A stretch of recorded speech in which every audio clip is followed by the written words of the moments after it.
Rádio Novelo. Bem-vindo ao Rádio Novelo Apresenta. Eu sou a Branca Viana. Tem uma frase de um poema que ficou famosa em inglês, que é Good fences make good neighbors. Ou seja, boas cercas fazem bons vizinhos.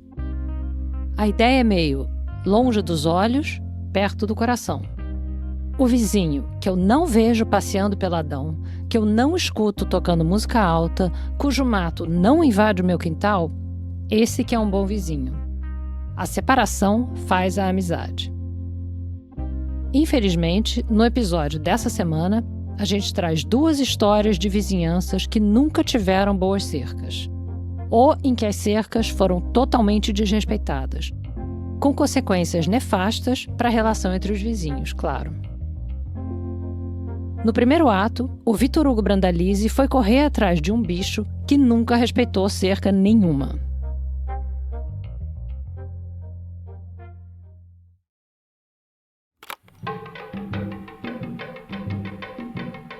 Tem um filme brasileiro dos anos 60 que eu vi uns anos atrás. Nesse filme, 5 meninos pobres do Morro do Cantagalo vão para o centro do Rio de Janeiro para caçar gato. Quando o carnaval se aproxima, os tamborins não têm preço. Quem quiser encontrar o amor, vai ter que sofrer. E na impossibilidade de melhor material, os tamborins são feitos com couro de gato. Cada menino tem uma ferramenta diferente para tentar capturar os bichos. Um deles está num restaurante ao ar livre, vendo um cliente alimentar um gatinho. O garoto está com um saco na mão, só esperando o melhor momento para enfiar o gato lá dentro. Um outro menino espia para dentro do jardim de uma mansão num bairro chique da Zona Sul. Ele está de olho no gato branco, gordinho e felpudo de uma madame. Cada vez que um gato está em risco no filme, sobe uma batida de tambor. É um som de ameaça. O filme se chama Couro de Gato. Foi dirigido pelo Joaquim Pedro de Andrade, com música do Carlos Lira. E uma boa parte dele foi gravada no Campo de Santana, um parque no centro do Rio. Tipo a cena em que 2 dos meninos estão num gramadão, com vários gatos ao redor. Tem um guardinha escondido atrás de uma árvore, de olho neles. E os meninos estão fazendo uma armadilha, tentando atrair os gatos para dentro de um latão.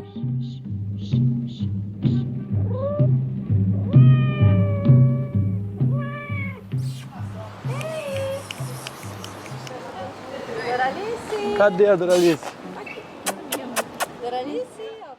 Corta para mais de 60 anos depois de Couro de Gato. Eu e a Evelyn Argenta, a minha colega aqui na Rádio Novelo, estávamos ali, no mesmo Campo de Santana. E a gente também estava atrás de gatos. Vem cá, você é falante? Mas a gente não estava exatamente no parque. A gente estava num prédio que fica bem em frente ao parque, no Arquivo Nacional. Claro que a gente não estava caçando gato para fazer tamborim, mas a gente estava assim tentando atrair os gatinhos. Cadê ele? Parece um tigrinho mesmo. Em Couro de Gato, o tema de fundo é a tensão que existe entre 2 mundos. O espaço formal da cidade, urbanizado, e o espaço improvisado da favela. Nos anos 60, mais improvisado ainda. E no meio disso, os meninos, os gatos e os donos dos gatos. Você é muito dócil, né? A gente tinha ido até o Arquivo Nacional porque lá também estava rolando um conflito. Uma espécie de guerra fria que levantou uma barreira entre 2 mundos. E que está rachando o quadro de funcionários de uma das principais instituições de acervo histórico do país. E no centro dessa tensão, dessa crise, o que tem são gatos.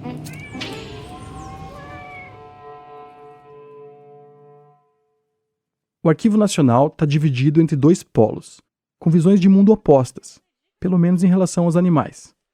Tem os gateiros do Arquivo Nacional e tem os funcionários anti-gatos. Não é que eles se identifiquem assim, mas uma servidora delimitou os 2 times desse jeito. Eles estão disputando um mesmo território, a área de guarda de acervo do arquivo. E esse aqui quem que é? Esse é novo, ele não tem nome ainda não. A gente estava gravando no lugar onde tudo começou. numa área externa do arquivo, num estacionamento que fica no meio dos depósitos de documentos.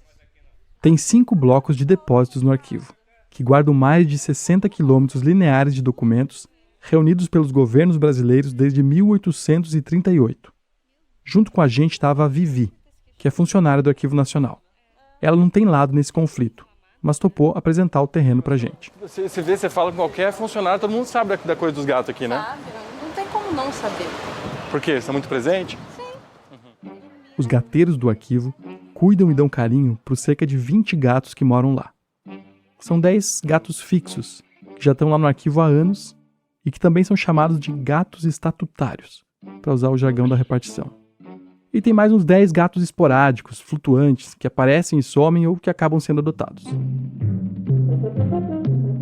Já o outro polo nessa disputa, os antigatos, é formado principalmente pelos funcionários da preservação do acervo, que cuidam dos depósitos de documentos e que são contrários a ter gatos circulando tão perto desses documentos. Não é de hoje que esses grupos se batem, mas a coisa piorou de uns tempos para cá. Teve uma escalada na crise. Porque na época da pandemia aumentou muito o número de animais abandonados no Campo de Santana. E como é só cruzar a rua, muitos gatos acabavam indo parar na área do arquivo e eram acolhidos. E os gatos fazem coisas de gatos. Esses 2 gatos que eu falei pra vocês, eles entravam no arquivo, às vezes a gente tinha que tirar eles porque eles eram muito folgados. Ah, é? Aí teve um dia que uma caixa de documentos apareceu rasgada. E num dos buracos da caixa tinha o quê? Um tufo de pelo de gato. Esse foi um ponto de virada importante no conflito. Os funcionários anti-gatos entraram com um processo administrativo contra os gatos no Arquivo Nacional. Eu li o processo e eles dão o tom logo de cara. Eles pedem a remoção imediata dos gatos que circulam pelas dependências do Arquivo Nacional.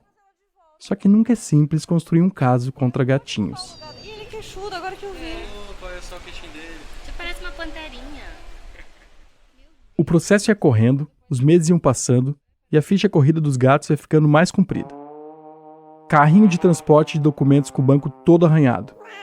Urina de gato nos depósitos. Pelo de gato, em vários lugares. Gato descansando em cima de caixas de documento. Gatos deixando presentinhos dentro de caixas de documentos. Um passarinho morto, por exemplo.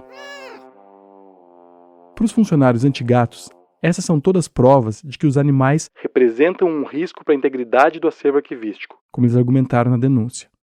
É preciso pensar, abre aspas, numa melhor solução, tanto para a preservação dos documentos quanto para os bichinhos. Fecha aspas.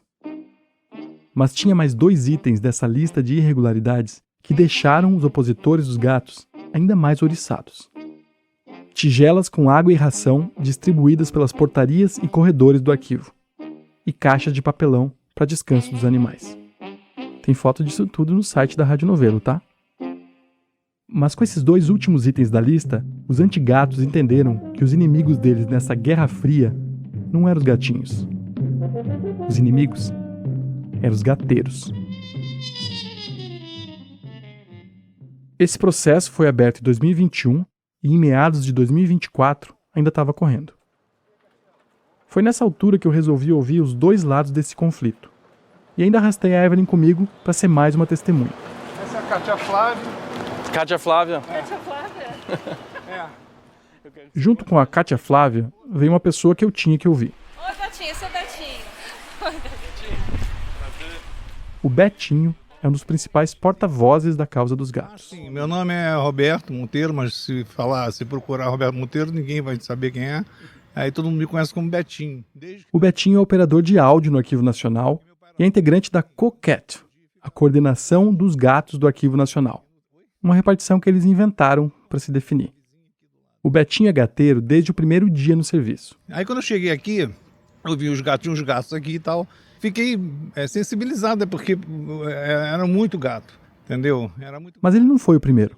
Quando ele chegou, já tinha uma colega do arquivo nessa missão. Que cuidava sozinha dos gatos. Eu vi aquilo de longe e ficava chateado, né? Falei assim, poxa, tinha que ter alguém ajudando, né? Porque eu via, ela chegava, aí dava almoço para as crianças, botava sachê, não sei o que e tal. As crianças são os gatos. São eles, né? São os meus filhotinhos, né? e era meio ermo a limpeza deles. Aí eu passei a colaborar assim, quando eu estava por perto, lavar um pote, e colocar água no pote para eles, catar os potinhos do chão. O Betinho é o responsável pelo que virou uma tradição no Arquivo Nacional. É porque os gatos antigamente não tinham nome. Ele começou a botar nome nos gatos, por uma questão prática. Mas é bom te batizar, porque para poder identificar, porque eles viviam presos nesses depósitos. Aí, assim, já teve ocasião de a gente chegar e procurar um gato uma semana e estava preso no depósito aqui, no depósito de lá. E aí eu queria batizar para poder chamar e eles responderem, nem que fosse miando, não sei o quê. Para o Betinho, esse é o cerne do conflito. Isso aqui é tudo aberto. De novo, a culpa não é dos gatos, é dos humanos. Aqui, o que acontece aqui é o seguinte, é o que as pessoas não têm noção. Aí chega e fala, não, o gato está invadindo aqui. Claro, fica a porta aberta o dia inteiro. Aí o gato ficava preso. Aí rasgou a caixa de papelão. Porra, bobeado ainda tem um cavalo ali. Então o problema não é o gato aqui fora, é o lugar mal fechado para o gato entrar lá dentro. Porque aí é um discurso que a gente tem que preservar os documentos, o arquivo, não sei o quê. Cara, então mantém a porta fechada, você deixa a porta do cofre aberta, entendeu? Você deixa a tua bolsa aberta no ônibus. Porque para vocês não é questão que o gato não tem que ficar dentro de onde ficam os documentos, assim, fora lógico, nessa área de quê? Fora, mas eu quero que as portas estejam fechadas. Não é para se você está realmente você não pode deixar essa porta ali aberta. Que eles fiquem então dentro da área do arquivo, mas aqui dentro do estacionamento. Exato, enfim. Limitar os gatos na área do estacionamento. Para os gateiros do arquivo, a solução é essa, uma política de contenção. E como eles disseram nas reuniões sobre o processo contra os gatos, essa política tinha uma vantagem. A gente argumentou, contra-argumentou, dizendo o seguinte, assim, aqui você é um ambiente aberto, né? Mas você não tem notícia de teve um rato que deu na minha sala. Então o que as pessoas não entendem é que tem um lado muito positivo do gato, de você ter gato no ambiente, é os ratos não fazerem ninho ali. Lembrando que a vizinhança é basicamente deles, os gatos. Não, e o entorno todo aqui, todo o entorno, é cheio de gatos. Se você sair aqui e andar nessa rua, essas lojas de azulejo, não sei o quê, tem gato. Tudo sem castrar, né? Os gatos tudo largado aqui atrás. Tem uma escola, um espaço grande cheio de gato, sem castrar. Aí sai filhote, os filhotes vêm, entram pra cá. Eles andam, eles saem, se aventuram e vêm parar aqui. Aí chega aqui, pelo menos assim que a gente pega, a gente arranja um esquema, a gente bota pra castrar. Esses gatos são tudo castrados? Todos eles são castrados, assim, com exceção desse pique. Cadê o pouca coisa? Aquele do queixinho lá? Chegou. O Betinho estava ali falando com a gente, mas a cada pouco era interrompido por uma das crianças. Que aí o pessoal vivia reclamando, eu que xixi aqui, tem não sei o quê. E a gente queria concentrar eles nessa área aqui. Ela veio o fofoqueiro aí, ó. Nessa hora quem chegou foi o Pirralho. O Pirralhinho, esse é o novo morador. Ele é fofoqueiro, é moleque, é barra pesada. Quem é contra os gatos bate muito na tecla das tigelas espalhadas nas entradas e nos corredores. Quando eu entrei no arquivo, eu vi os potes com água e ração, os funcionários brincando com os gatos. Eu vi um segurança espantando um gato para dentro do arquivo. E tem mais. Porque uma ali que eu vou te mostrar, rapidinho. Tem toda uma estrutura montada para os gatos no arquivo. A gente fez essas casinhas para o inverno, para friagem, a gente traz uns mantinhas. A gente comprou as caixinhas, abrimos ali, eles forram a caixinha para eles dormirem ali se quiserem. Aqui está o caminhão, tá vendo? A gente fez essas Tem um caminhão de carga velho da Mercedes-Benz, meio enferrujado e com os pneus murchos, enguiçado ali no estacionamento do arquivo. Como é que essa coisa evoluiu, né? Evoluiu porque agora os gatos têm uma alternativa para os depósitos de documentos. Esse caminhão virou a casa oficial dos gatos do arquivo. Tem uns tapetes aí de... Tem de espuminha. Aí aqui a gente conseguiu botar essa torneira aqui para poder lavar as coisas, as águas para eles. Isso aqui para o filhote, brotado pouca coisa. E aqui é a comida dos dois, do resto. Tem 2 sabores porque a Doralice só gosta daquela ração. Aí o outro só gosta dessa ração. Aí tem que ter a variedade, né? Tem um brinquedinho aqui também. Mas de onde veio esse caminhão? Era um caminhão daqui do arquivo que era para entrega de material, para buscar material de doação, não sei o que e tal. Aí o caminhão, quando deu defeito, a gente falou assim, graças a Deus, vamos parar ele num canto que a gente use ele como abrigo dos gatos. Facilitou muito a vida dos gatos.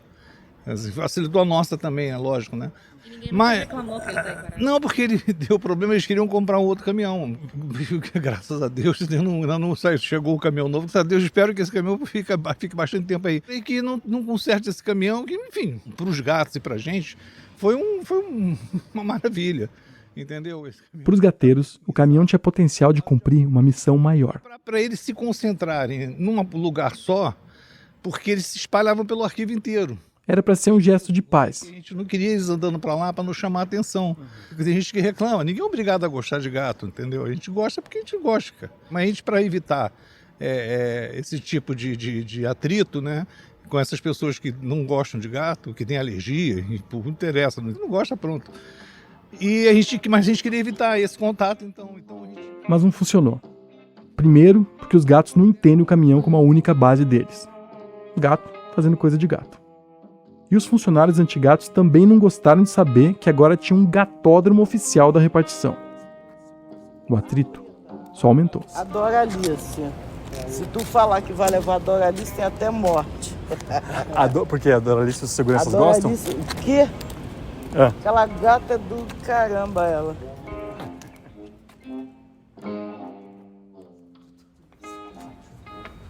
Bom, vamos lá então pro escritório do Franz, ver se ele recebe a gente. Já tá gravando? Tá gravando. Então, boa tarde. Esse é o Franz Borborema.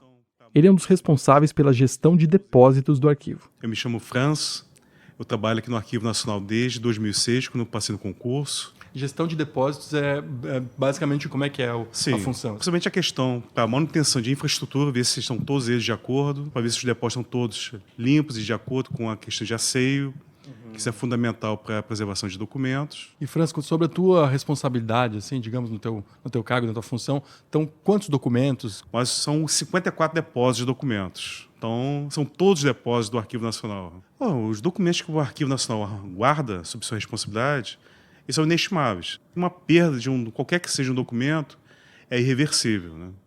Que são documentos únicos e eles dizem respeito também à vida de muitas pessoas, questão de nacionalidade, temos documentos relacionados a escravos, demarcação de terras, que temos documentos do Poder Executivo, que é 90% do acervo, do Legislativo, Judiciário, alguns fundos privados também, que vêm desde a época colonial, Império, República.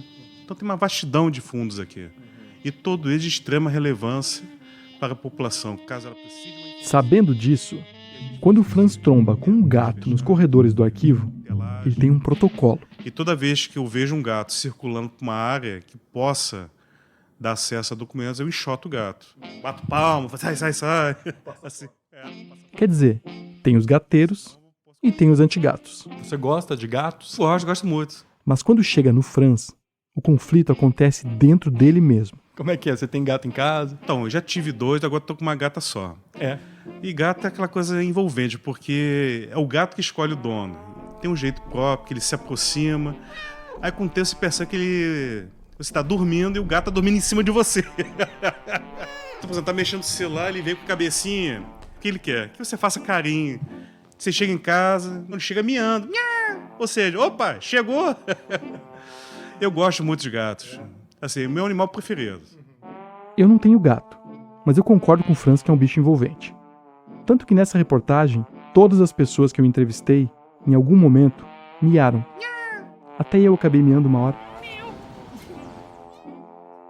A tua gatinha é dessas... Judite, que ela se chama. Judite. Isso. A Judite, ela é dessas que vem desse jeitinho que você falou, vem de ladinho assim e chama a tua atenção quando você tá fazendo outra coisa. Ela vem com a patinha, esfrega a cabeça, vira de barriga pra cima na cama, pedindo, dá um carinho na minha barriga. Assim, ela é um amor. Na esfera pessoal, o Franz ama gato. Mas na esfera profissional, dentro do arquivo, é outra história. Olha só, gatos num local de arquivo, de guarda de documentos, não é adequado. Nós já tivemos casos de gatos entrando dentro de depósitos. Tivemos briga de gato aqui dentro, de os gatos se pegarem, tem aquele monte de pelo assim espalhado, até com um pouquinho de sangue, porque os gatos entram pelas janelas. Tem um depósito. O Franz trabalha na COPAC, a Coordenação de Preservação do Acervo do Arquivo Nacional, um órgão oficial, que tem como função invisível fazer oposição à sigla extraoficial da COCAT, e o Franz acabou se incumbindo do papel de principal arquiteto do caso contra os gatinhos do arquivo. É curioso perceber, nas comunicações internas, os dois lados do Franz. Ele está lá, todo gateiro, dizendo: por mais que esses animais sejam graciosos, e aí vem o antigato, é necessário retirá-los. E os argumentos: neste mês de abril, tivemos uma ninhada de gatos no depósito BD-105. E estão lá as fotos. 3 filhotinhos, um cinza, um preto e um malhado, e a mãe, cinzinha, escondidos entre caixas de documentos do ano de 1989. E teve um outro fato novo que o Franz escreveu. Tivemos uma ocorrência nova. Fezes sobre documentos no depósito F-109. E aí, a imagem de um cocô de gato em cima de uma pilha de documentos produzidos entre 1943 e 1947. Teve ainda pelo menos um caso de documento rasgado. Ninguém fez o flagrante, mas as marcas de garras não ajudam o caso dos gatinhos. Pode causar um dano, né? Dano sério ao documento. O Arquivo Nacional, desde que eu cheguei aqui, já tinha gatos. Só que foi se multiplicando. Só que hoje, uma coisa que está acontecendo é a normalidade de um gato frequentar o ambiente de recepção, por exemplo, aqui desse prédio, entrar no outro. Foi normalizado isso. Ou seja, em vez de eles ficarem fora, agora estão dentro da dependência do arquivo, né? Porque quando você fala assim, nós da conservação somos contra animais dentro do arquivo, parece uma coisa meio óbvia, né? Assim, sim. E ainda assim a gente está discutindo isso. Por que ela é complexa? Porque a gente solicita. E essa decisão tem que ser tomada pela administração, de como fazer a remoção desses animais. Só que eles dizem que não tem como. E também não oferece nenhuma alternativa. Eu acho que, por mais que eles sejam carinhosos, é necessária uma política para que esses animais sejam removidos do arquivo para uma outra instituição que trabalhe com proteção animal, que possa cuidar desses animais, conseguir adotante. E também que a instituição tenha uma postura, uma decisão de falar, olha, os animais, por mais belos que sejam, não podem ficar dentro de um ambiente de arquivo, né? Porque no mundo todo não é recomendado, nem você é proibido a presença de animais. Pois é, eu queria saber como a direção do Arquivo Nacional está vendo isso tudo. No Manual de Gestão de Acervo da Biblioteca Nacional, um dos documentos de referência nessa área da arquivologia no Brasil, tem lá uma subseção intitulada Pragas, e cita textualmente: evitar alimentar gatos no entorno do prédio. Quer dizer, tem uma diretriz ou uma doutrina conhecida para questões como essa em outras instituições de referência. Por que a direção do Arquivo Nacional, as direções que tiveram no comando ao longo desses anos, por que elas nunca se posicionaram sobre a presença dos gatos? A direção está ignorando o apelo dos servidores responsáveis pela conservação dos depósitos? Ela entende que os documentos não estão sob risco? Eu fui atrás da atual direção e pedi uma entrevista. E eles me responderam assim: a direção decidiu declinar do convite para a entrevista e não comentar o tema nesse momento. Uma resposta super educada, né? Mas que bate de um jeito meio esquisito se a gente pensar que é um órgão público se negando a falar sobre um tema que pode até parecer só uma coisa curiosa, mas que fala de um potencial risco ao patrimônio histórico nacional, né? Eu queria pelo menos tentar entender por que o assunto gatinho é tabu dentro da direção do Arquivo Nacional no Rio de Janeiro. Então eu fui procurar algumas pessoas familiarizadas com o pensamento da atual gestão. Ninguém quis gravar, porque, como disseram, o assunto é delicado. Mas o que eu aprendi foi: a atual direção entende que a situação não é a ideal e que representa um risco, ainda que controlado, ao acervo. Os gatos seriam parte de um conjunto de riscos que foram sendo naturalizados ao longo dos anos e com os quais essa direção, que assumiu em 2023, agora tem que lidar. Então eles querem fazer costuras internas com os dois lados antes de anunciar qualquer solução. No processo dos gatos, o Franz mesmo aponta vários problemas estruturais nos depósitos. Portas que não fecham, janelas emperradas, grade faltando, vidros quebrados. E ele me disse que recebeu um sinal da diretoria de que vai ter orçamento para esses reparos. Quer dizer, alguma coisa vai ser feita. Mas então por que a direção não trata logo desse assunto publicamente? Será que isso não ia poder ajudar a diminuir a tensão lá dentro? Um desses funcionários ligados à direção me disse uma coisa que, no fim, é bem evidente. É difícil encontrar uma solução que contente a todos num assunto que envolve questões afetivas. é que os gatos sempre tiveram presentes nessa sede do Arquivo Nacional. E justamente por causa do vizinho da frente, o Campo de Santana. Sempre teve muito bicho no Campo de Santana. Pavão, ganso, garça, cutias, muitas cutias. Esses bichos estão por lá desde que o parque foi criado, no século XIX. Não dá para saber quando foi que os primeiros gatos chegaram no Campo de Santana, mas olhando os registros na hemeroteca da Biblioteca Nacional, dá para ter uma ideia. Em julho de 1960, o Correio da Manhã publicou uma reportagem falando de como a população de gatos no Campo de Santana só aumentava. A foto da reportagem é de uma mulher agachada alimentando 9 gatinhos. Essa mulher conta que ela alimentava os gatos do Campo de Santana há 30 anos. Desde a década de 30, portanto. Então dá para dizer que tem gato lá na vizinhança há pelo menos uns 90 anos. Já o arquivo se mudou para a atual sede muito mais tarde, só em 1985. Quer dizer, os gatos chegaram primeiro. E agora? Naquela reportagem de 1960, o Correio da Manhã chama o Campo de Santana de Éden Felino, um lugar onde os gatos têm liberdade, espaço e almas caridosas que cuidam deles. E o que o vizinho da frente, o Arquivo Nacional, pode fazer em relação a isso? A ficar bem no meio de um território historicamente ocupado pelos felinos. Nada. Não tem como mudar isso. E eu acabei entendendo um pouco o lado da diretoria do Arquivo Nacional. Porque no fim, essa é uma questão que foge à lógica. Não faz sentido ter gato dentro do arquivo, uma instituição cuja finalidade é textualmente, como está na lei, preservar os documentos de valor legal, administrativo ou histórico do país. Mas quando a gente está falando de bicho e de bicho de estimação, a gente age de um jeito que não é regido pela lógica. Atire a primeira pedra quem nunca fez nada ilógico, quem nunca contorceu a vida para acomodar um bichinho dentro dela. Kátia, ali a Kátia. Cadê? Aqui, ó, papai. Aqui ela vem, olha só. Ela atende teu Quer ver? chamado. Você vê que ela tá deitadinha, ela levanta. Tá vendo? É importante o nome. Eu amo muitos gatos, só que a questão é, a presença deles aqui é um risco. Sim, parece um pouco mais lógico, mas por outro lado o que eles dizem é isso, então, é pelo bem-estar animal, Sim. pelo apego que criaram a esses animais específicos também, que você consegue Cada entender um que você deles tem um nome, inclusive. Sim, que você consegue entender que você também tem a Judite. Tem a Judite. Deu me se acontecer uma coisa com ela. Então, como é que fica isso? Assim, esses gatos são as Judites deles.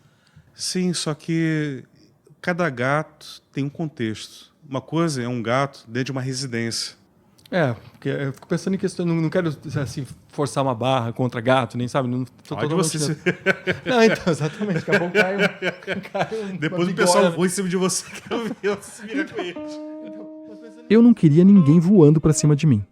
Por mais que às vezes eu sentisse que eu estava bem no meio de um barata-voa. O Arquivo Nacional começou a ter vários problemas de pulgas. Pulgas. A parte do processo contra os gatinhos que cita a infestação de pulgas no arquivo, eu preciso dizer que me impressionou. Descobriram uma infestação de pulgas aqui no Bloco F. E foi assim, não sei se você já viu, pulga, é uma coisa... Essa é a Cristina. Cristina Flores Penhavalli. Ela também é gateira, na esfera pessoal. Mas pulga no arquivo... Gente, porque o bichinho é muito levezinho. Então, quando tem uma infestação, fica como se fosse uma nuvem. Tipo aquelas coisas assim de pragas do Egito. Aí o arquivo ele gasta uma quantidade considerável de verba para fazer várias detetizações periódicas aqui, contra a pulga. E aí, quando as pulgas começaram a emergir, você imagina assim, para começar a vir nuvem de pulga, porque o negócio já estava fora de controle. Então, uma coisa que funciona para pulga é aspirador de pó. E a grande suspeita é que foram os gatos que trouxeram essas pulgas para cá. Bom, mas aí também tem uma divergência. Você tem que passar aspirador de pó. Porque como o bichinho é leve e fica voando, tem que aspirar, inclusive nas frestas. Então, o que aconteceu? Na verdade, não foi um gato. Depois descobriram que foi uma gambá. Teve um técnico que percebeu e confirmou que era proveniente dos gatos. Porque é isso, né? O arquivo está aqui de frente para o Campo de Santana, que tem mato, tem lago, tem também os gambás que rondam à noite. Então, foi uma gambá que, assim como o gato, né, se intoca para poder parir os filhotes. E ela entrou numa fresta de um prédio mal conservado e se alojou no subsolo. Só que depois as gambás foram retiradas, né, tivemos novamente problemas de pulgas. E anos sucessivamente. é de ficar zonzo mesmo nessa rinha de gato e gambá no meio do apocalipse egípcio dos documentos. Tem até um e-mail enviado à direção, assinado pelo controle biológico do arquivo, que diz que não importa o animal que deu origem à infestação. O problema é a comida no entorno dos depósitos. Atrai gato, gambá, pombo. Só as cutias nunca apareceram por lá. Será que cutia sabe atravessar a rua? Mas eu vou focar nos elementos que a Cristina citou. Prédio mal conservado e bichos alojados nos depósitos.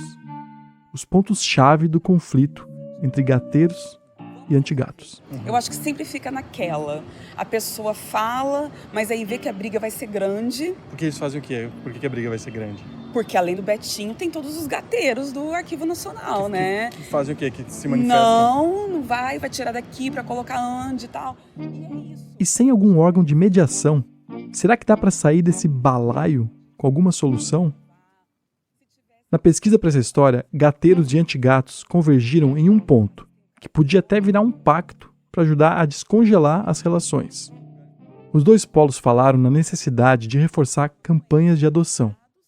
Os gateiros já fazem as deles. Acontece, mas acontece de maneira muito, né, no grupo do Zap, dos sim. gatinhos ON, entendeu? E poderia acontecer de uma forma assim mais aberta mesmo, né? Mais institucional que fosse, né? Se a gente quer proteger os documentos e os gatos, campanhas de adoção parecem um caminho promissor. Tem até um perfil de adoção no Instagram, que divulga os gatinhos encontrados no Campo de Santana e arredores. O endereço está no site da Rádio Novelo. Agora, quanto a institucionalizar, como a Cristina falou, a direção do Arquivo Nacional não está nem lá nem cá. Não quer ser contra os gatos, mas também não quer abraçar a causa. Fica então um meio termo, a gambiarra, que é ruim para todo mundo. Ruim para os gateiros, que se desdobram para manter tudo ali no improviso. Ruim para o pessoal da preservação, que perde tempo alimentando o processo e registrando os passos dos gatinhos. E ruim para os gatos, que vivem no meio desse misto de cuidado e desconfiança.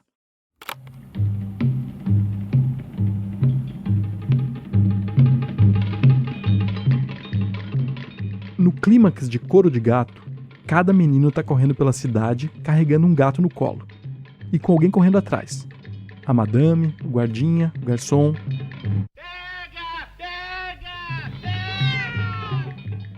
Até que os garotos entram na favela. E a perseguição acaba. Essa turma do asfalto não sobe o morro. Tem um muro intransponível entre esses dois mundos.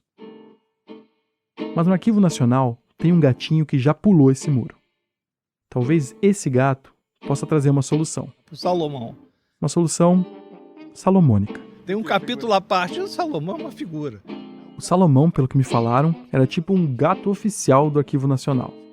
Eu tava seco para conhecer o Salomão desde que eu soube desse conflito dentro do arquivo.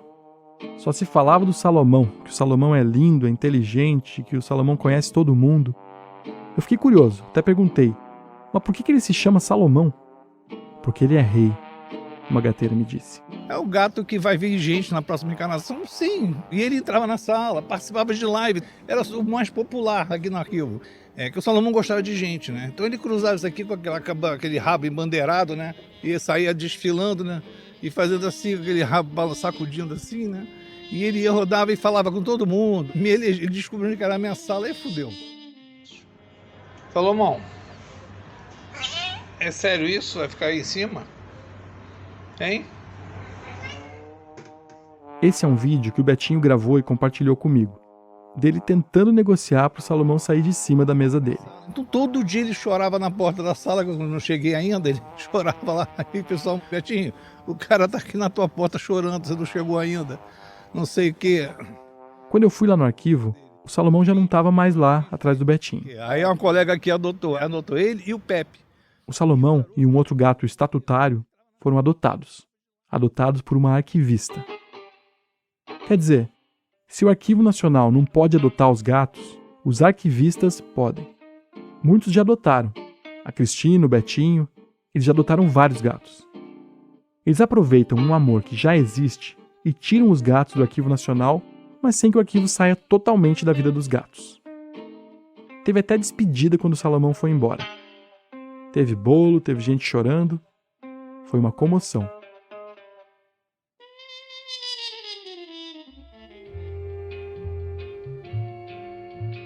Eu recebi uma foto do Salomão na nova casa dele.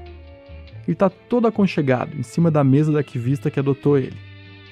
É uma escrivaninha cheia de papéis, de pastas, de livros, incluindo 2 volumes do Guia Brasileiro de Fontes Arquivísticas. O Salomão está deitadão, de olhos fechados e uma cara bem satisfeita, podendo ficar em paz em cima dos documentos.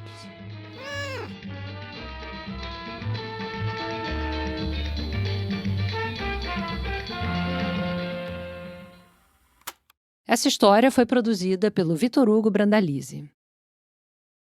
No segundo ato de hoje, o que está tumultuando a vizinhança não é um bichinho adorável. É um clássico do cinema mundial. Essa história quem conta é a Bia Guimarães. E só um alerta antes de começar. Essa história faz referência a um certo filme de terror icônico envolvendo assuntos diabólicos. Então, se isso não for sua praia, escute com cuidado. Eu não tenho nenhum dado oficial para comprovar isso que eu vou dizer, mas eu chuto que a virada de 73 para 74 provavelmente foi o período em que as salas de cinema registraram mais gritaria, desmaios, crises de pânico e de vômito. Foi quando estreou o filme O Exorcista, do William Friedkin. As reportagens da época mostram as pessoas nos Estados Unidos saindo do cinema pálidas, com a perna bamba, assustadíssimas. I passed out in about the first half hour, yeah. Hoje em dia, a cena da menina Regan se estrebuchando na cama, girando a cabeça 360 graus, descendo a escada toda retorcida, falando com aquela voz possuída, Keep away! The sour is mine! Já não causa mais o mesmo efeito. A gente tem mais vontade de rir do que de gritar. Quer dizer, não eu, que fique claro, tá? Como grande admiradora do gênero do terror, eu levo o Exorcista muito a sério. Ali nos anos 70, o filme teve um impacto absurdo. As pessoas passavam horas em filas quilométricas só para tentar assistir. Eu digo tentar, não só por causa da lotação, mas porque muita gente realmente não aguentava ficar na sessão até o final. I don't want to see it, but my curiosity is killing me. I have to see it. Fosse pelas reações do público, pelos recordes de bilheteria, pelas histórias bizarras, verídicas ou não, que aconteceram nos bastidores, ou pela arte do cinema mesmo, tava todo mundo falando do Exorcista. Muita gente falando mal, inclusive. Tinha padre com medo do filme passar uma imagem errada sobre o exorcismo e o papel da Igreja Católica. Tinha psiquiatra e psicólogo preocupado das pessoas confundirem as coisas e, sei lá, acharem que os problemas psíquicos delas tinham uma causa exterior, do além. Mas nada disso atrapalhou o sucesso do filme, muito pelo contrário. Rolavam boatos que a fita não ia ser exibida no Brasil, que a censura ia barrar, mas no final de 74 o filme começou a chegar nos cinemas daqui. Uma matéria da Folha de São Paulo conta que o trânsito do centro de São Paulo chegou a ficar travado por causa da estreia no antigo Cine Majestic. Teve cidade com relato de desmaio, de gente que teve que ir do cinema direto para o hospital. Mas, no geral, essas crises não foram tão comuns por aqui, igual foi na gringa. Só que teve um lugar do Brasil onde o bafafá foi diferente. Na medida que a pessoa vai morando lá, ela vai, em algum momento, ouvir de alguém a história de quando exibiram o Exorcista em Panambi. O Ariel Engster foi quem me apresentou essa história. Eu sou jornalista, estudante de história, moro em Porto Alegre e eu cresci em Panambi. O Ariel não lembra exatamente de quando ou de quem ele ouviu essa história pela primeira vez. Mas ele descobriu mais detalhes do que aconteceu lendo a pesquisa de mestrado da Eliane. É um episódio que parece pitoresco, né? Mas que ele revela muito da cultura local, da identidade e dos conflitos desse lugar aqui que eu moro, né? Já faz quase 20 anos que a Eliane de Mello investigou esse episódio pitoresco para o mestrado dela. E hoje em dia ela é professora em Panambi. Que é essa cidadezinha do noroeste do estado do Rio Grande do Sul. Panambi fica a uns 370 quilômetros de Porto Alegre e tem pouco mais de 40 mil habitantes. Dá para perceber a influência da imigração alemã na arquitetura da cidade, nos sobrenomes. Panambi fica numa região que tem bastante produção de soja, de milho, de trigo, e tem muita indústria de máquinas agrícolas e de processamento de grãos. Quando essa história aconteceu, ali nos anos 70, estava rolando um boom na economia de Panambi. Talvez tenha sido isso que atraiu um dos personagens-chave dessa história, o Walter Furtado. O Walter Furtado, ele é um cara de Curitiba, se eu não me engano, Que tinha 25 anos na época. E ele vai para Panambi em busca de trabalho, não se sabe muito bem, mas provavelmente foi em busca de trabalho. Eu queria muito ter localizado o paradeiro do Walter para ouvir tudo isso direto dele. Mas eu não consegui, e a Eliane, na época da pesquisa dela, também não. Walter Furtado, não. Então aqui ele vai ser o nosso forasteiro misterioso. Ele chega lá e ele vai procurar um negócio para tocar. E o Cinemetro, que era o cinema lá de Panambi, ele estava disponível para aluguel. O Cinemetro ficava no centro da cidade. Era a única sala de cinema de Panambi. E ela andava parada fazia um tempo. Então o Walter olhou para aquilo e viu uma oportunidade de negócio. Ele decidiu alugar o cinema. E ali por volta de setembro de 75, ele teve uma ideia que prometia dar uma chacoalhada no público. Ele teve a ideia infeliz de passar esse filme. Ideia infeliz não, que era um filme que estava em evidência na época, né? Um filme que tinha sido lançado 2 anos antes, mas que ainda estava chocando o mundo inteiro. E o cara vem e resolve passar O Exorcista. Naquele momento ainda não tinha videolocadora, o VHS ainda não tinha se popularizado, muita gente ainda nem tinha TV em casa. Para ver o filme do momento, você tinha que esperar ele chegar num cinema perto de você. Devia ter um tanto de gente em Panambi que já tinha ouvido falar do Exorcista no jornal ou na rádio e estava curioso com aquele frenesi global. Botar a menina Reagan na tela do Cinemetro era garantia de fila, de sala lotada e de bafafá. Ele não fazia ideia, né, do enxame que ele estava cutucando, né? Eu acho que não. Ele não fazia ideia. Só que ele vai anunciar a exibição do Exorcista e isso não vai ser muito bem recebido na cidade. A notícia mal começou a circular e já atiçou a reação dos críticos. Não os críticos de cinema, nem os padres ou os psiquiatras. A Igreja Católica nem se posicionou muito assim, mas os pastores, esses não aceitaram nada bem. Quem mais torceu o nariz pro Exorcista em Panambi foram os pastores das igrejas protestantes. Na verdade, nos Estados Unidos, os protestantes também fizeram muito barulho contra o filme. Talvez até mais do que os católicos. E até no Vaticano, os líderes católicos não deram muita bola, não. Os produtores do filme estavam torcendo pro Papa se pronunciar contra ele para dar mais ibope. Mas não. Parece que uma parte da Igreja Católica até curtiu um pouco. E meio que faz sentido, né? Levando em conta a história. Se você não assistiu O Exorcista, aqui vai um spoiler com prazo de validade vencido há apenas 50 anos. Depois dos 2 padres que estão tentando exorcizar a menina Reagan levarem vários olés dos 7 peles, o mais velho deles morre de um ataque do coração. E aí o mais novo fica com raiva e parte pra cima da menina, /diabo. Ah, meu querido, você vai sair desse corpo nem que seja no soco. E o padre começa a gritar, vem pra mim, pega eu. Pro coisa ruim sair da menina e entrar no corpo dele. E dá certo. Aí, num flash de consciência e de coragem, ele, se joga da janela. Se sacrifica, supostamente levando o diabo junto com ele. Ou seja, ok, no fim das contas o exorcismo não sai exatamente como planejado, os 2 padres morrem, sendo que um deles desce a porrada numa menininha de 12 anos. Alguns poderiam dizer que esse não é lá um final muito glorioso para a igreja. Sem falar no tanto de palavrão, de blasfêmia e de mensagem sexual que o filme tem. Mas, apesar de tudo isso, os padres meio que são os heróis do filme, né? E são os ritos católicos que estão ali na história, em latim e tudo. Tudo isso para dizer que não é tão surpreendente assim que o padre de Panambi não tivesse chiado com a chegada do filme. Agora, com os pastores protestantes, foi diferente. E já já você vai entender porque que nessa cidade isso não era pouca coisa, não.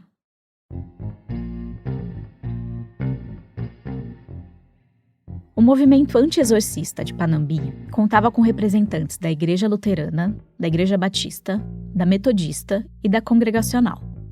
E eles começaram uma verdadeira campanha contra a exibição do filme, com o pretexto de proteger as boas almas panambienses. O que tudo foi feito nessa campanha já é uma coisa meio obscura, assim, tem vertentes e vertentes que contam essa história dependendo de quem tá falando, assim, né?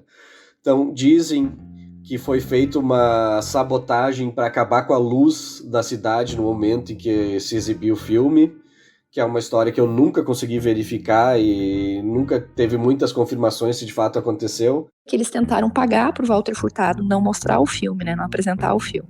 Mas ofereceram um pouco, aí ele não aceitou. Os valores e termos dessa suposta tentativa de negociação também são incertos. Teve campanha com panfleto na cidade para que as pessoas não assistissem esse filme, para que não vissem. Que diziam coisas mirabolantes, assim, sobre como esse filme estava fazendo pessoas terem ataques cardíacos, pessoas terem ataques epilépticos, várias coisas estavam acontecendo. Eles diziam coisas como: quem avisa, amigo é. E que a história era um escárnio e distorção de uma realidade espiritual cristã desde a vinda de Cristo até hoje. Uma cilada diabólica. É difícil saber certinho quantos panfletos foram distribuídos. Tinha quem falasse em 50 mil, o que seria bem mais do que a quantidade de gente morando em Panambi na época. Já a versão dos pastores era de que não passavam de uns 3 mil papéis, no máximo assim uns 5 mil. Mas mesmo que você não cruzasse com essa campanha nas ruas, ela podia chegar até você pelo rádio. Até hoje, lá em Panambi, cada igreja tem o seu programa de rádio. Então o pessoal acorda, faz o mate, liga o rádio e vai ouvir o programa da igreja. E eles aproveitaram esse espaço das igrejas nas rádios para também atacar a exibição do filme do Exorcista. E claro, dá para imaginar que os pastores aproveitavam os cultos para isso também. Digamos que eles pareciam realmente empenhados em impedir que o filme fosse exibido na cidade. Coitados. Mal sabiam eles que o primeiro mandamento do terror é: quanto mais gente falando pra não ver, é aí que a gente vai querer ver. Não tem nada mais sedutor pra um filme de terror que criança chorando, adulto correndo, idoso desmaiando, grávida passando mal. Enfim, a gente já volta nessa parte pra entender que fim deu essa campanha. Acontece que o ponto-chave dessa história foi outra coisa. Porque, na verdade, o Exorcista caiu de paraquedas numa briga bem mais antiga que o filme. E bem maior que o Walter Furtado e que os pastores de Panambi.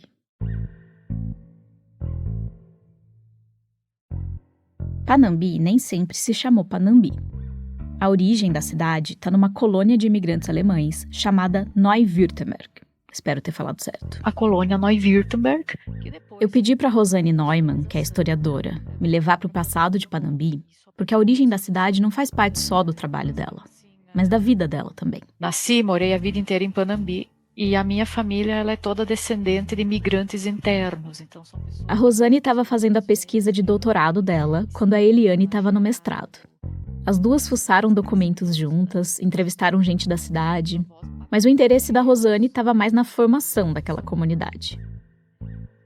Ela me contou que a colônia começou a se formar na virada do século XIX para o século XX, por alemães que já estavam morando no Brasil, vindos de outras colônias do Rio Grande do Sul. Por isso que a Rosane disse que ela é descendente de imigrantes internos. Eles já são abrasileirados, eles já são nacionalizados em grande parte, já perderam muito dessas raízes alemãs ou desse idealismo alemão.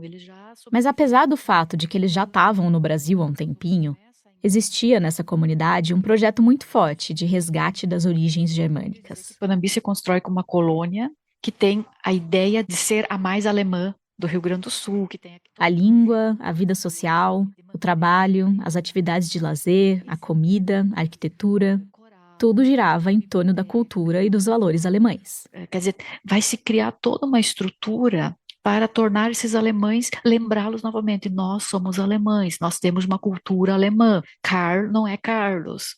E tinha 2 pilares principais para fazer isso acontecer. Pela igreja e pela escola. Eles vão trazer professores da Alemanha para dar aula aqui. As aulas eram em alemão.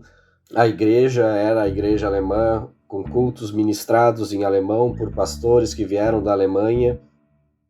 A cidade acabou mudando de nome nos anos 30 e virou Panambi por pressão da campanha de nacionalização do Getúlio Vargas. Mas essa identidade alemã ficou, mesmo depois da Segunda Guerra Mundial. E eu cresci ouvindo minha mãe falar que alemão era melhor que brasileiro. A família da Eliane não é de origem alemã. Não, nós somos luso mesmo, nós somos os outros. Mas a mãe dela repetia uma ideia que era comum por lá. A ideia de que se eles, os lusos ou os brasileiros, se eles quisessem arrumar um emprego bom e crescer na vida, eles tinham que ser iguais aos alemães. Os alemães é que eram trabalhadores, organizados. Tinha até uma empresa importante da cidade que recrutava trabalhadores direto da Igreja Batista, que era vista como uma igreja de alemães. E agora que a gente pisou de novo na igreja, dá pra voltar pra briga do exorcista. Na época que o filme pousou em Panambi, a cidade estava crescendo. Tava vindo muita gente de fora para conseguir emprego nas fábricas, que estavam a todo vapor. Com esse fluxo de imigração, que em boa parte era de pessoas sem ascendência alemã, aquele clima de nós versus os outros piorou. Não era um conflito só de origem, mas era entre quem já estava ali, encaixado no modo de vida de Panambi, que sim, era muito regido pelos costumes germânicos em termos de trabalho, de religiosidade, e quem estava chegando agora, com outro jeito de estar no mundo. Mas a religião, ela vai ditar os dogmas aqui de Panambi, de como que você deve ser, né? Como que você deve agir e de como esses migrantes que estão chegando aqui devem se comportar. Só que para os forasteiros que estavam chegando, esse código de ética não fazia nenhum sentido. Né? Eles não estão conseguindo mais controlar quem chega, quem vai, como é que essas pessoas vão viver, como é que não vão viver. E é no meio desse conflito que o filme do Exorcista cai de paraquedas. A Igreja Batista vai ser uma das que vai liderar esse movimento contra o Walter Furtado, né? A Igreja Batista não só era uma das igrejas dos alemães, entre aspas, e uma das comunidades mais fortes de Panambi, mas também a mais conservadora. A Igreja Batista vai ficar muito revoltada e não quer que seja divulgado esse filme, porque é um filme que, segundo eles, é um filme herege, que vai falar contra Deus, que vai falar coisas do sobrenatural que não vão de acordo com a Bíblia. Só que a essa altura já tinha gente do lado dos outsiders incomodada com o controle das igrejas protestantes sobre a vida da cidade. Nos empregos, nos costumes, e agora até no filme que podia ou não podia passar no cinema. Então, para quem era de fora, ficou muito claro que era a cultura alemã tentando se impor aqui e tentando manifestar o seu poder, não deixando o filme acontecer. A rusga entre o nós e os outros em Panambi foi tanta que chamou a atenção da imprensa de Porto Alegre. O jornal Zero Hora mandou repórteres para lá e publicou pelo menos 2 matérias, em outubro de 75, sobre o bafafá do exorcista em Panambi. Estopim aceso nessa cidade que ainda vive a Neu-Württemberg. Que é a cidade que está presa em Neu-Württemberg. Tem uma fala de um entrevistado lá, que daí o jornalista pergunta para ele o que ele acha, né, do que estava acontecendo e tal. E daí ele fala, bom, esses alemão, eles precisam se convencer que não mandam mais na cidade. Que é o que acabou sendo o título da minha dissertação também, né? Porque eles não mandam mais na cidade. A gente vai olhar o filme que a gente quiser olhar, a gente vai comer o que a gente quiser comer, a gente vai trabalhar onde a gente quiser trabalhar, e eles vão ter que engolir nós. É mais ou menos essa a mensagem desse... A briga já não tinha mais nada a ver com o filme. Na real, ela nunca teve, né?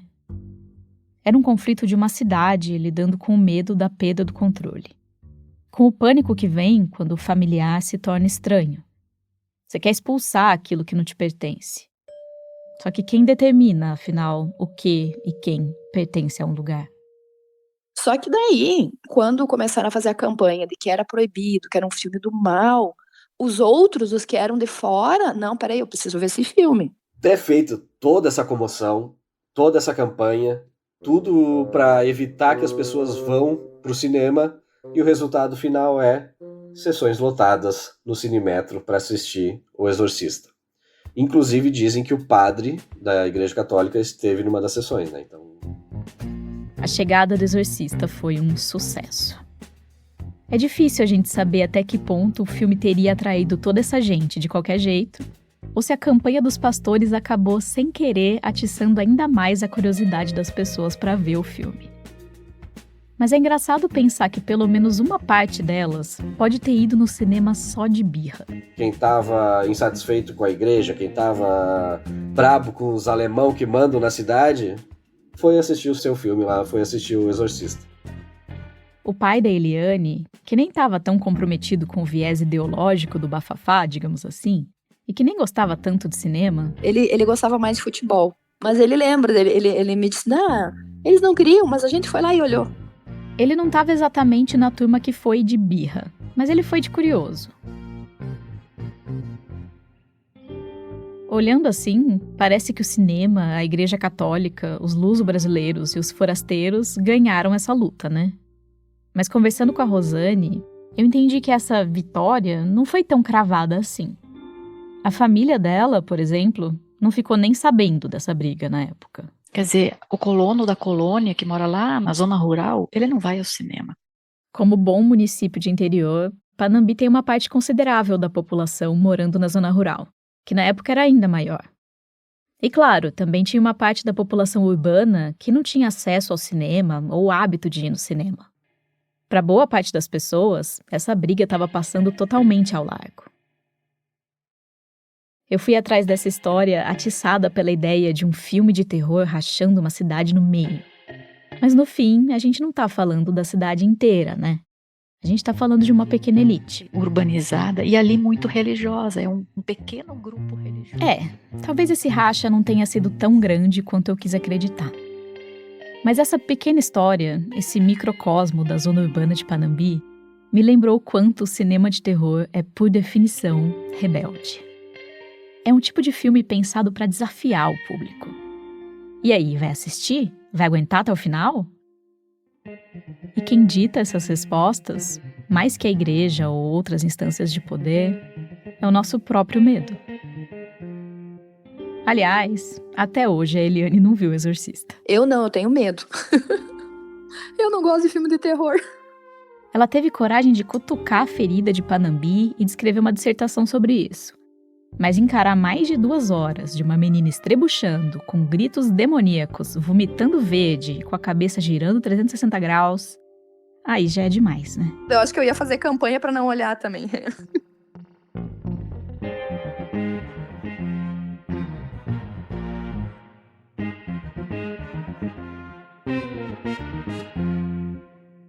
Essa história foi produzida pela Bia Guimarães.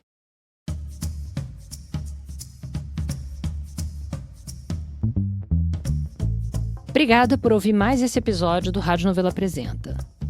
Na página desse episódio, no site da Novelo, dá para conferir todas as provas anexadas nas denúncias contra os gatos do Arquivo Nacional, assim como as provas da fofura felina do Salomão e companhia. E também tem o link para a dissertação de mestrado da Eliane, que pesquisou o caso do exorcista em Panambi. Você sempre pode aproveitar que está no site para se inscrever na nossa newsletter, que chega toda quinta-feira com uma apresentaçãozinha do episódio novo e uma dica de alguém da nossa equipe. Os filmes, os livros, os podcasts, os discos e até as receitas que estão fazendo a cabeça do pessoal da Novelo. Você também pode seguir o Rádio Novelo Apresenta na plataforma onde você está ouvindo esse episódio. E pode se inscrever no canal da Novelo no YouTube, seguir a gente no Spotify, no Apple Podcasts, favoritar na Deezer. Desse jeito, você não perde nenhum episódio. E sempre dá para dar 5 estrelas pra gente na Apple ou no Spotify. Para falar com a gente, é só marcar @radionovelo no Twitter ou no Instagram, ou mandar um e-mail para apresenta@radionovelo.com.br. O Rádio Novelo Apresenta é um original da Rádio Novelo. Tem episódio novo toda quinta-feira. A direção criativa é da Paula Scarpim e da Flora Thomson-Devô.